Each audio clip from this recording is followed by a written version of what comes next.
Hey, why don't you guys turn your Bibles to Hebrews chapter 1. Grace, is your dad here today?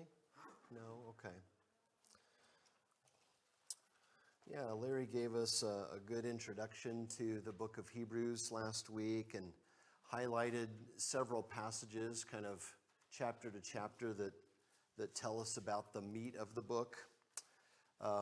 He highlighted a lot of the things that we don't know about this book. You know, we don't know who the author is for certain, although it has been associated with Paul, but we don't know that.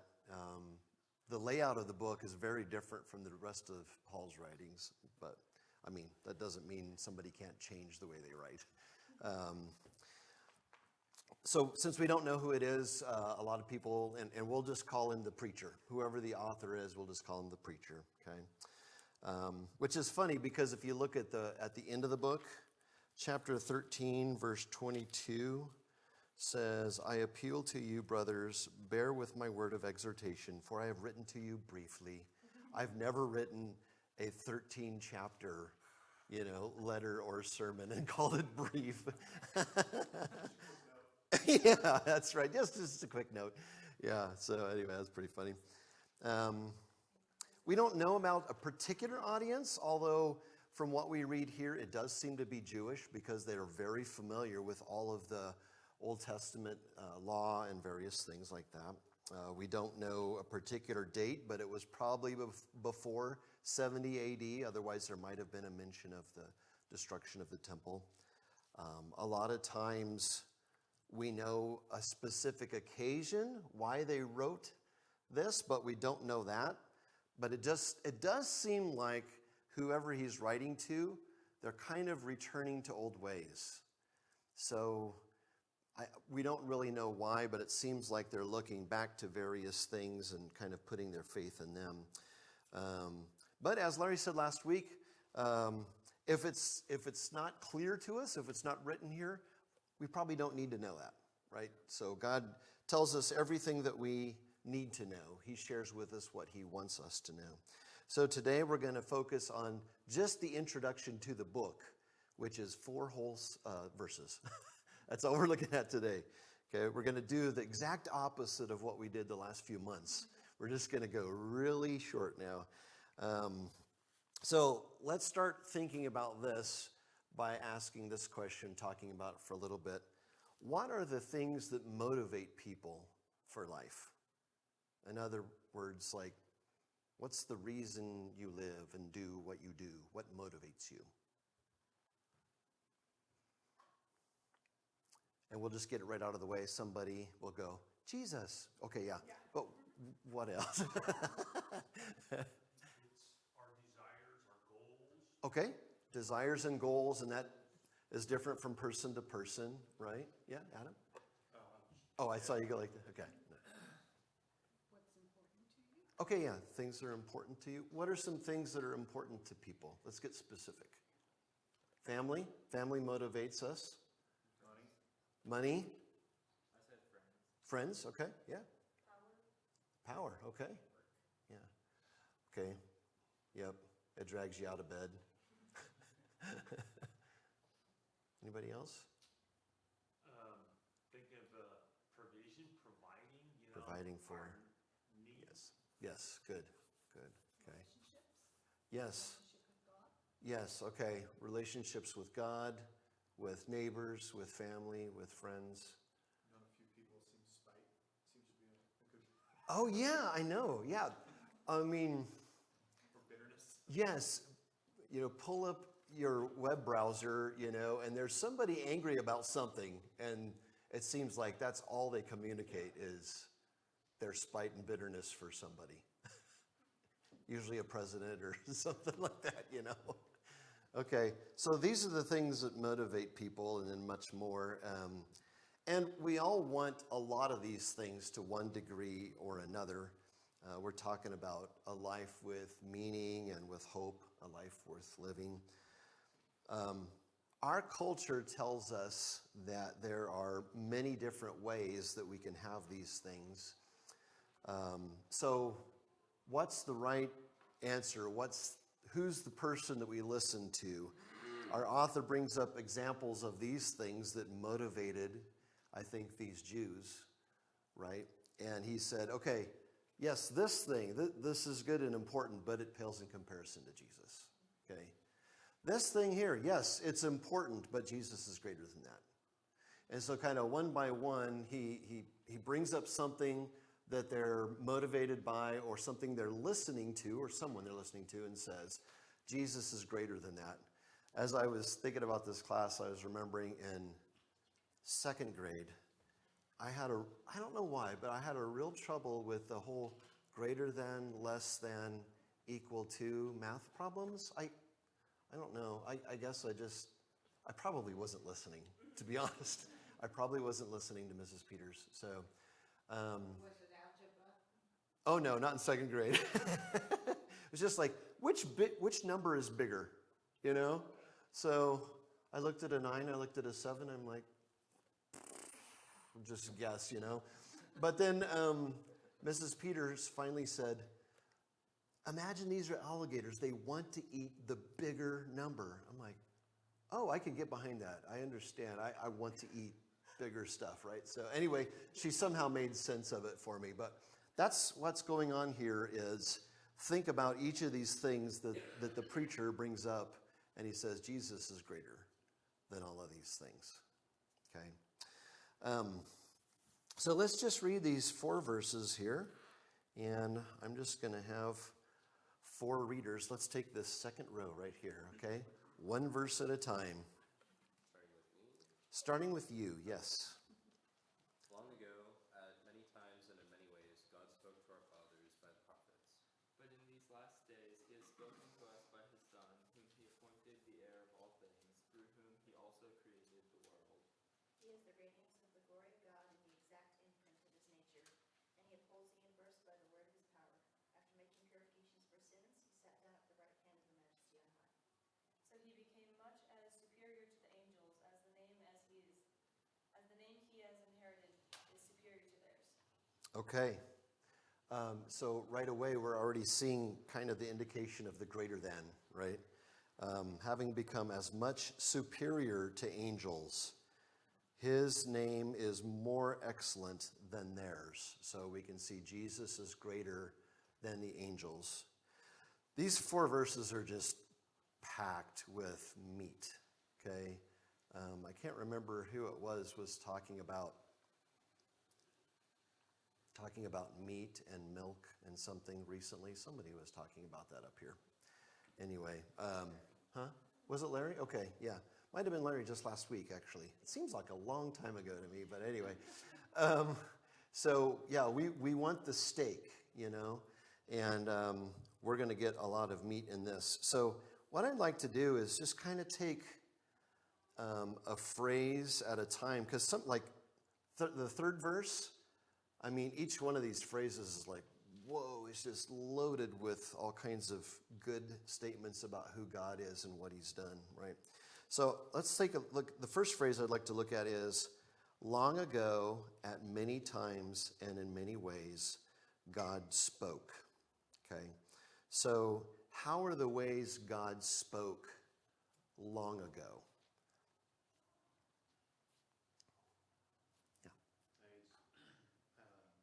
The Holy Spirit giving word to the prophets. Okay, yes. Peter says everything from the prophets from the Holy Spirit. Right, okay. Yeah, that's that second part of there. God spoke to our fathers by the prophets, okay? So the prophets received the word, and that was almost always the way they would start out their statements to kings and various people. Thus saith the Lord, right? And then he would speak the word of the Lord to them. So God spoke through his prophets. What else? How else did he speak long ago? Through angels. Through angels, okay. Sometimes they would show up and give words about things that are going to happen. Okay, good. How else? And dreams and visions, okay. Sometimes while they're sleeping, sometimes while they're just awake. I don't know. To me, I hear dreams and visions, and the only thing that makes a difference to me is like, I think when they're sleeping, they tend to call them dreams, but if they're awake, it's a vision, but the end result is the same. Okay, God speaking to them. That's one of the points that God makes about his relationship with Moses, is he says that, I speak to people through dreams and visions, but to Moses I speak face to face, right? So he's different there, yeah. How else did God speak? What's that? Through creation. Through creation, okay. Yeah, I mean, boy, right away, right? God spoke. God spoke. Just light, trees, land, all the stuff. It's just,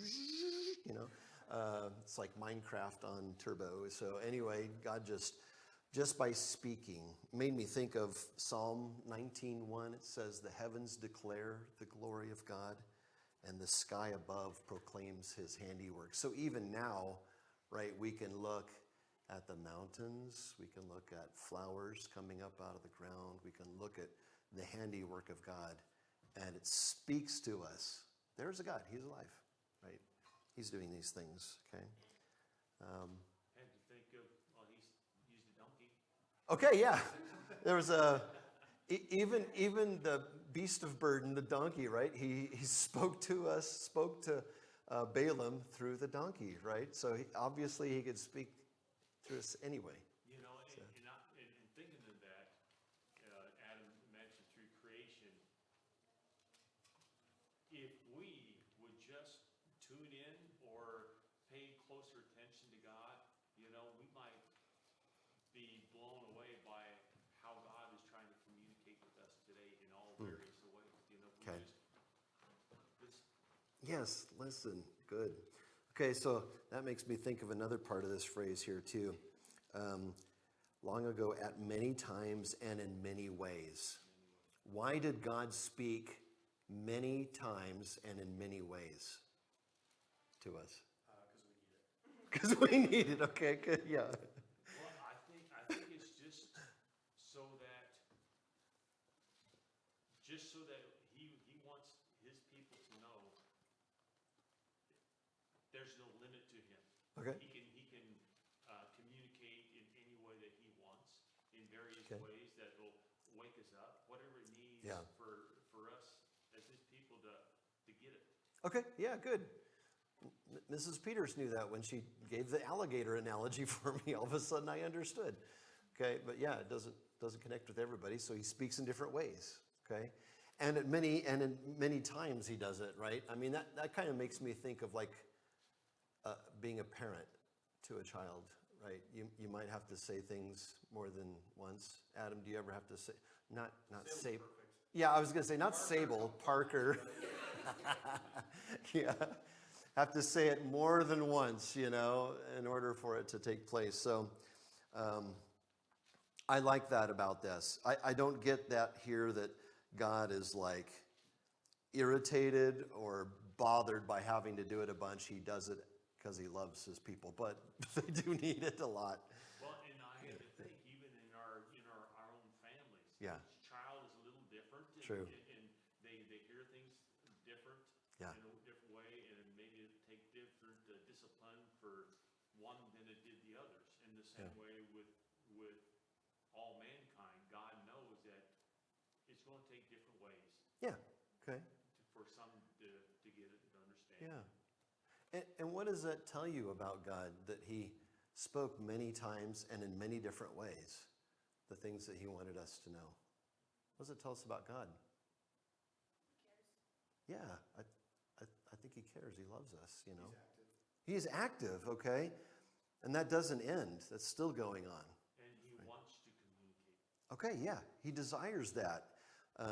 There's another popular way to look at God is what we would call a deist perspective, where God created everything and he kind of like wound up the gears and set it in motion, and then he's out there hanging out the other side of Saturn, I don't know. And he has nothing to do with us. He doesn't ever intervene into his creation. He doesn't know or care.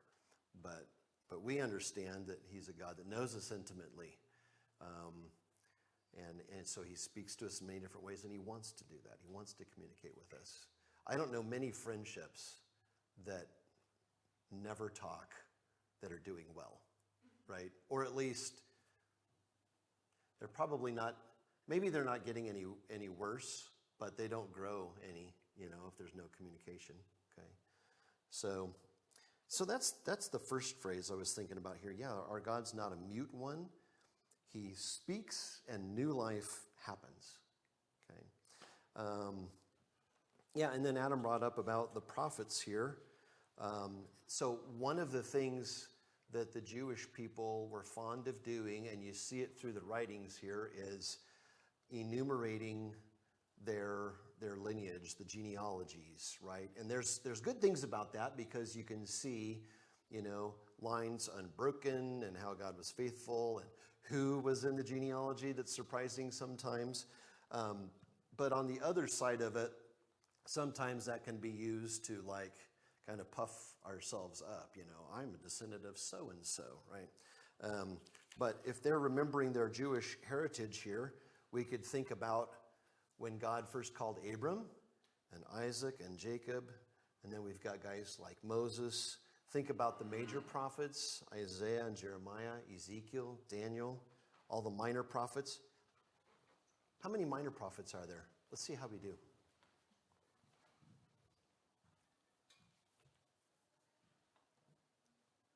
Take a guess. How many minor league prophets?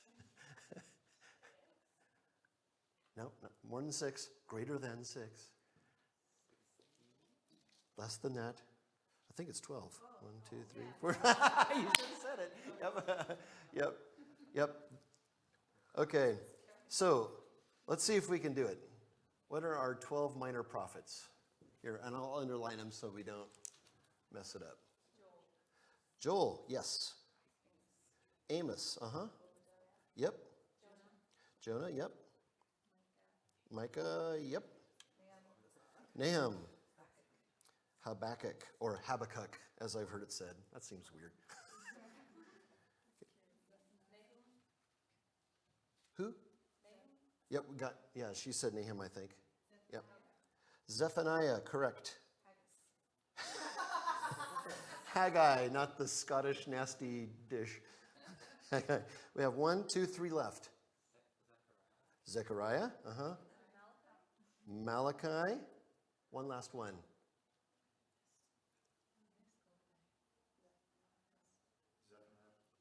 Nope, we got Zephaniah already. Hosea. I know, but somehow he didn't quite make the cut. I don't know. The difference between major and minor prophets is not how important they are, but the length of what they wrote, right? Okay. All right, good job. That was not in my plan at all, but that was fun. Okay. For me anyway. What sort of men were these? Abram, Isaac, Jacob, Moses, these prophets. How would you describe these guys? How is it that God chose these to speak through?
having become as much superior to angels as the name he has inherited. Talk to me about his name. The Son. Okay, the Son of God, right? So that kind of is like a royal title, right? That's how he talks about the kings in the Old Testament, especially in some of the Psalms, the Son of God, or today he's become my son, talking about David, the king. Okay, what does the name Jesus mean?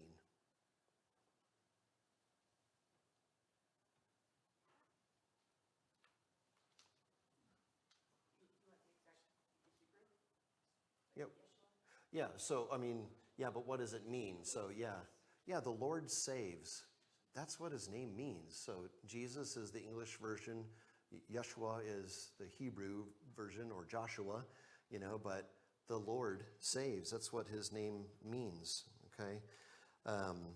So, God's still speaking. He hasn't ended that. And it's his Son whom he appointed the heir of all things. What is an heir? H-E-I-R.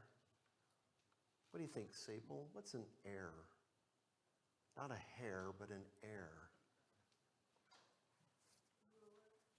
A ruler? Okay, could be. Say again? Okay. What if I told you that someday you'll be an heir after your parents are gone? Huh? Sorry, that went dark. What? It's Mother's Day. What do you expect? Any other thoughts? Blake, Wes, do you know what an heir is? I know you just got here. Sorry, Blake. Huh? Inheriting something, right? Okay.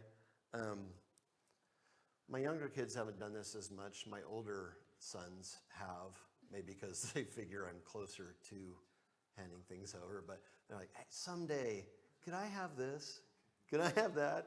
At least they haven't gone the prodigal son route and just like, give me my inheritance, I'm out of here. I wish you were dead. So yeah, he says here that Jesus, his son, God appointed him the heir of all things. What does that mean about Jesus, that he's the heir of all things? Everything is under his power, right? It makes me think of the title Son of Man that comes up. Jesus uses that title about himself. If he says anything about himself, he says the Son of Man must go and do this. The Son of Man is going to be handed over. In Daniel 7:13-14, Daniel sees, and he says this, I saw in the night visions, and behold, with the clouds of heaven, there came one like a son of man, and he came to the Ancient of Days, that's God, not Eric, and was presented before him. He's not even here to defend himself today. To him, Jesus, was given dominion and glory and a kingdom that all peoples, nations, and languages should serve him. His dominion is an everlasting dominion which shall not pass away, and his kingdom one that shall not be destroyed. So, Sable, that really picks up what you were thinking about with being an heir. Jesus, as the heir, receives from God the Father, the Ancient of Days, everything. All nations, languages, peoples, dominion, they all serve him. Okay? So that's who God has chosen to speak to us through. That one. So do you think maybe we should listen to that one? Wow. He really sets it up here that this is the one that we should listen to, right? And even it also says, through whom also he created the world. How do we know Jesus was at the creation of the world? Because he says, the Bible says that nothing was created without him. Yes. By him were all things created. Yes. Okay. Yeah. In Colossians, it talks about that, chapter 1.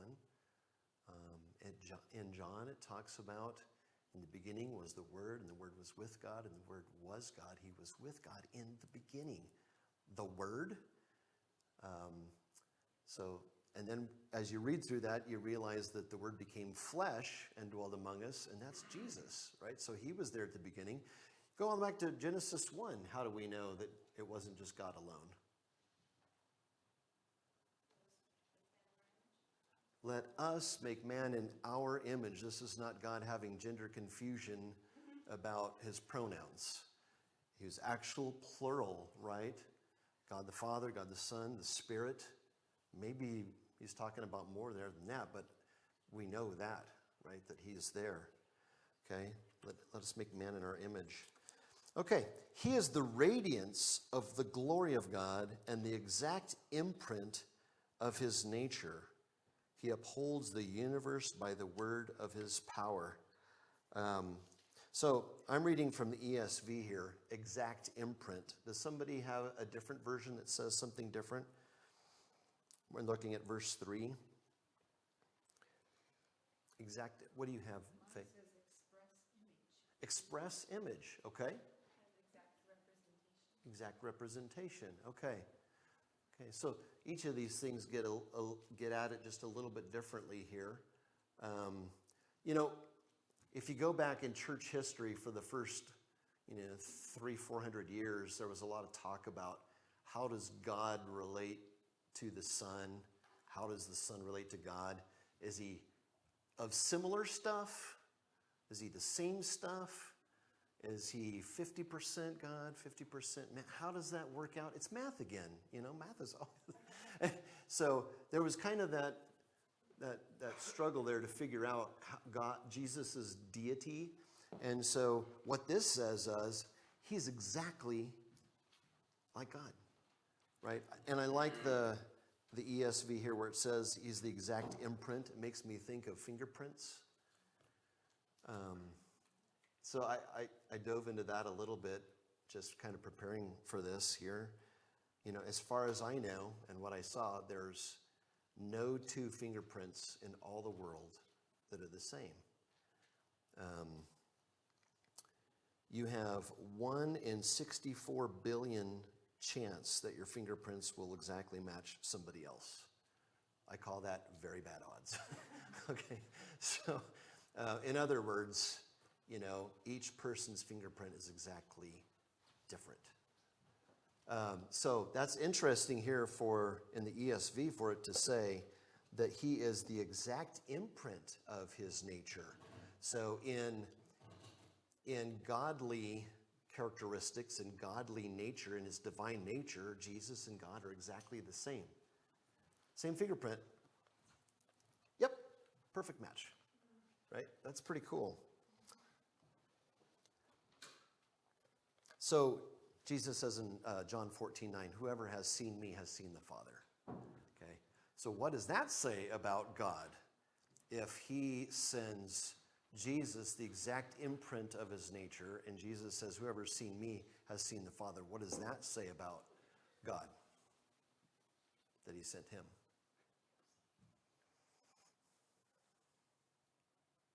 I guess the first thought to me was, he wants people, his creation, to know him. Yeah. I think so. Yeah. He's not a watered down version of God. He's not an imperfect version of God. He exactly represents God to us. God wants us to know him completely, fully, intimately. Right? So yeah, that speaks to me, the love and care of God, that he wants us to know that. Okay, moving on here. Boy, verse 3 is just like bam, bam, bam. After making purification for sins. So let's just talk about some terms here. What is sin? How would we define sin? Missing the mark, okay. That is one of the literal translations of it, right? Missing the mark. That's me if I pick up a bow from 10 feet. Missing the mark. I don't know. I haven't tried it from 10 feet. Anyway, missing the mark, okay? What the standard that God has set for people, we all miss it. It's anything Okay, anything contrary to his nature, okay? That's a good way to think about sin. Like, why is it wrong to lie? Because God is the truth, right? So if we are his people, that's what we do too, okay? Anything contrary to his nature. Other thoughts? How do we define sin? Disobedience. Disobeying God, okay? Good. That's sin. Anything that takes you away from God. Okay, anything that pulls you away from God, right? And that can, I mean, that also sounds a lot like idolatry, anything that you put in God's place, right? Have you heard of the phrases sins of omission and sins of commission? Right? So, sins of commission are sins that you commit, that you do. I stole from somebody, I murdered somebody. But sins of omission is, I should have helped this person, and instead I walked on the other side of the road and passed by, omitting it. Okay.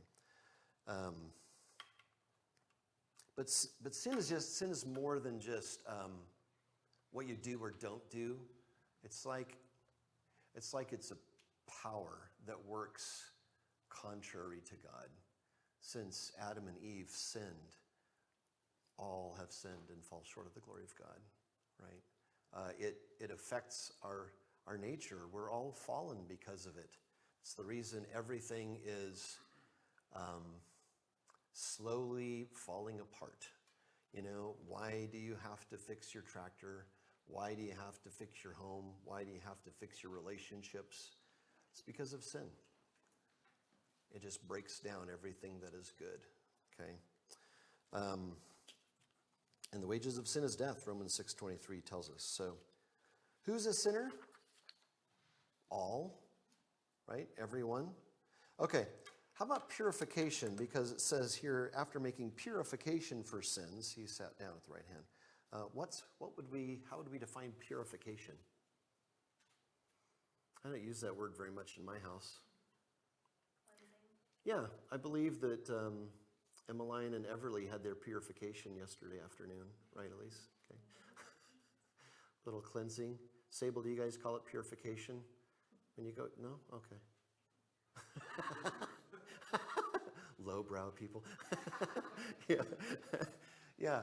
Okay, yeah. To purify, we're thinking about cleansing, okay? Or making it pure, like it's not mixed with other things. It's purely one thing, okay? You can't clean up something with a dirty rag. You have to have something clean and pure in order to do it. So Isaiah 64:6, we've all become like one who is unclean, and all our righteous deeds are like a polluted garment. We all fade like a leaf, and our iniquities, like the wind, take us away. Ryan's, definition of things that sin takes us away from the Lord. Okay, so yeah, like a polluted garment, we try to do what we think is right or good, but we can't clean up ourselves.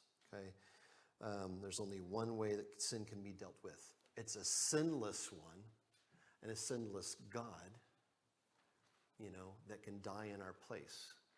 And that's how we can be cleansed. Through Jesus, our sins are purified. Okay, next phrase. He sat down at the right hand of the Majesty on high. What's going on in that? He sat down at the right hand of the Majesty on high. Is this before or after his death? Right, after his death, right? He dies, he's buried, he raises, and then he ascends back to the Father, okay? So he sat down at the right hand of the Majesty on high. Unpack that for me a little bit. What does it mean to be at his right hand? What does it mean to be that he sat down? It's finished, okay? These are the words that Jesus spoke right before his death, right? It is finished. What's finished? His atonement, okay? God's plan to save people was completed, right? It's finished, okay? That's good. Okay, his atoning work, right? So it's finished, but then when I say, but not yet completed, or is it? Well, as far as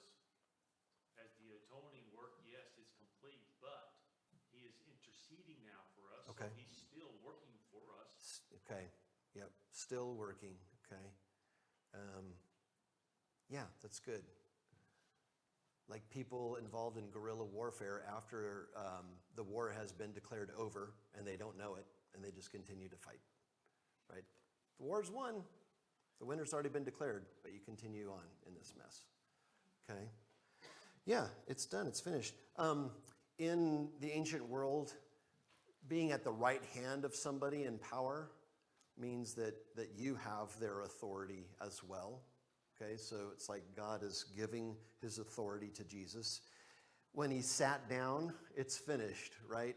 This is the thing we, especially me, I try to teach our kids when I give them a job, you know, and they work for a little while and then they're like, can I get a drink of water? Can I sit down and rest? Spend 5 minutes, you know. You don't sit down until you're done. Not Gideon, not Evangeline, not you either. I guess I'm just trashing on my 8 and 5-year-old. Yeah, you don't sit down and rest until the job is completed. And so when he sat down at the right hand, the job is done. He has the authority God has given him. But it also sounds kind of like at some point he's going to stand back up again to bring us home, right? There's an anticipation of his return, okay? So now he waits. And we're near the end of class here. You know, that last verse, verse 4, having become as much superior to angels as the name he has inherited is more excellent than theirs. This is the first thing that now is going to be discussed by the preacher here in chapter 1, is comparing Jesus to angels.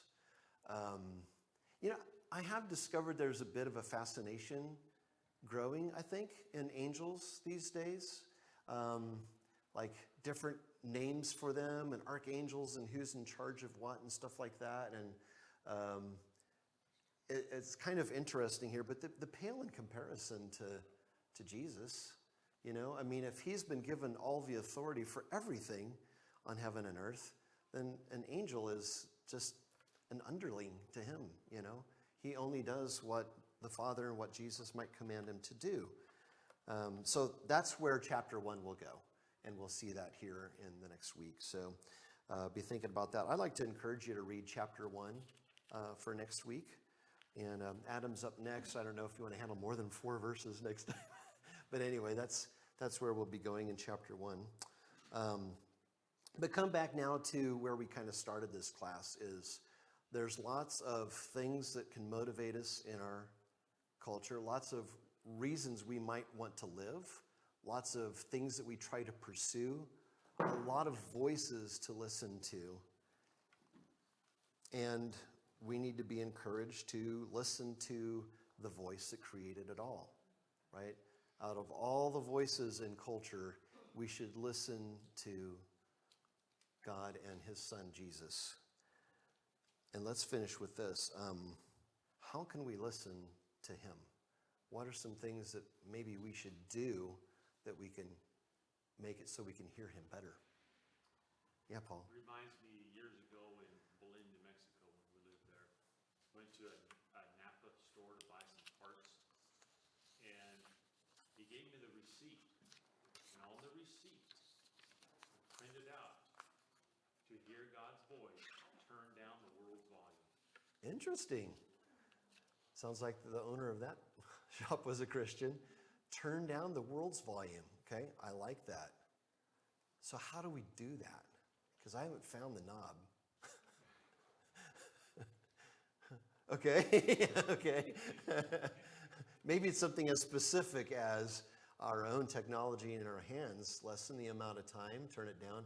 I know this last week our family, well, there's a book that Elisa's reading, and on the front cover it has something. What's the title of the book? Do you remember? The Anxious Generation, you know, and seeing about how a lot of our younger people are anxious because of they grow dependent on screens and various things that make them anxious. And the information that comes through makes them anxious. So we try our best to minimize that influence, less time with it, try to find answers in other places, you know. And it creates that impatience in us. We're so used to, we want boom, boom, you know, get Oh, over yeah. there. And if we go back to analog phones, like, what? Come on, where's our 5G? You know? Yes. And I had to think of your message the other, where he sent for the prophet to come and curse Israel. Yeah. Uh-huh. The time it took to travel that 400 miles. Right. At least 2 weeks, if not more. Yeah. And how Right. many times is that done? Uh-huh. The patience he had Right. to wait for what he wanted. Yes, amazing. Yes, I know. Yeah, we can't fathom that, right? If I can't get on the plane and get there right now, forget it. Yes, turning down our cultures, Florian. Set aside the time. Okay, yes. You must make a date with them and keep it, okay?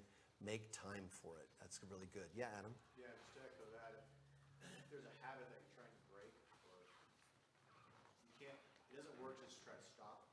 You have to replace it with something else. Yes, okay. If you want to turn down the volume, you have to intentionally replace that volume. Good. Good, good. Yeah, get rid of something, fill it in with something good, right? Yep, nature abhors a vacuum. It'll fill in with something bad otherwise, okay? All right, good. Thank you, everybody. Read chapter 1 for next week.